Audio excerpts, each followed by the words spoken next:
Hey, comment allez-vous? J'espère que ça va bien, c'est Cinégeek et aujourd'hui j'ai de bonnes nouvelles pour vous, pour l'actualité ciné et série. En même temps, c'est le mois de janvier et tout le monde se fait chier puisque aujourd'hui on va parler de choses qui intéressent parce que le mois de janvier, c'est le mois le plus long de l'année. En même temps, tu ne peux plus faire les soldes parce que tu n'as plus d'argent, que tu as tout gaspillé pour les fêtes de Noël et de fin d'année. Voilà. Enfin bref. Aujourd'hui, nous allons parler d'une série que tout le monde attend en 2025, puisque je veux bien sûr parler d'un clown qui a fait peur à des milliers d'enfants pendant toutes les années et qui dort, qui hiberne et qui revient tous les 50 ans. Je veux bien sûr parler de Pennywise, puisque HBO a produit une série oui, une série ça s'appelle ça, parce qu'on ne sait pas ce que c'est que ça. Faut vraiment que j'écrive du texte. En même temps, le film a quand même rapporté plus de 575 millions de dollars. Je veux bien sûr parler des 2 premiers volets qui ont été réalisés. Ils vous allaient en faire un 3e, mais malheureusement, ils ont dit, mais oui, mais ce serait un petit peu redondant. Donc, plutôt que de faire un 3e épisode, ils ont décidé de réaliser une série qui se passerait sur 3 périodes. Donc, 1908, 1938 et 1963, un truc comme ça. Pour ce faire, bien sûr, il n'y aura pas les mêmes acteurs que dans les précédents films. Donc, James McAvoy, qui joue le rôle du professeur Xavier dans les X-Men, ne sera pas là. Et Jessica Chastain, qu'on ne le présente plus, ne sera pas là non plus. Et ce sera l'occasion de découvrir de multiples nouveaux acteurs qui ont joué dans Stranger Things, qui ont joué dans Mercredi et plein d'autres séries Netflix aussi.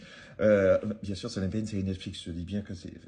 Voilà, la série va se passer sur 3 périodes et on va découvrir les origines du clown ça, qui est en fait un... Je croyais que j'allais te dire, ah ben non, tu vas découvrir. Parce que si je te dis, ça n'a plus aucun intérêt, hein. Bah oui, La série s'appelle Welcome to Derry et elle retracera les origines du clown ça. Donc, pour tous ceux qui n'ont pas vu ça, allez mater ça, parce que ça vaut le coup de découvrir ça. Je ne penserais jamais que j'aurais fait ça un jour.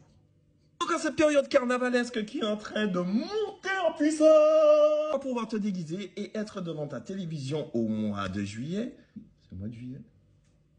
Pour découvrir cette nouvelle série horrifique. Donc voilà, donc cette série, eh bien, sera PG-13, ça qui veut dire qu'elle sera interdite au moins de 13 ans, mais vous pourrez la découvrir, bien sûr, si vous avez votre abonnement HBO Max ou Canal+. C'était une petite mise en bouche en attendant l'arrivée du clown Pennywise. Pour info, Pennywise, c'est ce clown dont on ne connaît pas l'existence qui se réveille après tous les 50 ans pour pouvoir se nourrir de jeunes enfants puisque son mets préféré, c'est les petits enfants. Mais il se nourrit surtout de la peur des enfants. Donc, grâce à cette peur, il peut se métamorphoser, j'ai du mal avec les mots en ce moment. Il peut se métamorphoser en vos peurs les plus profondes et, vous traquer et faire du sale. Voilà. Donc, on sait comment il est mort, mais on ne sait pas comment il est arrivé. Donc, cette série, je vais y arriver, est une origin story. Donc, restez connectés, ça arrive bientôt. Je vous mettrai plus de détails parce que je ne sais plus si c'est en mars ou en juin ou en juillet. On ne sait pas. On sent en 2025 en tout cas. Donc, restez connectés sur Cinégeek. On partage, on like, on s'abonne et on fait la fête. On fait la fête. Tu veux un ballon aussi, Georgie? Mes parents m'ont dit de jamais accepter de cadeau d'un inconnu.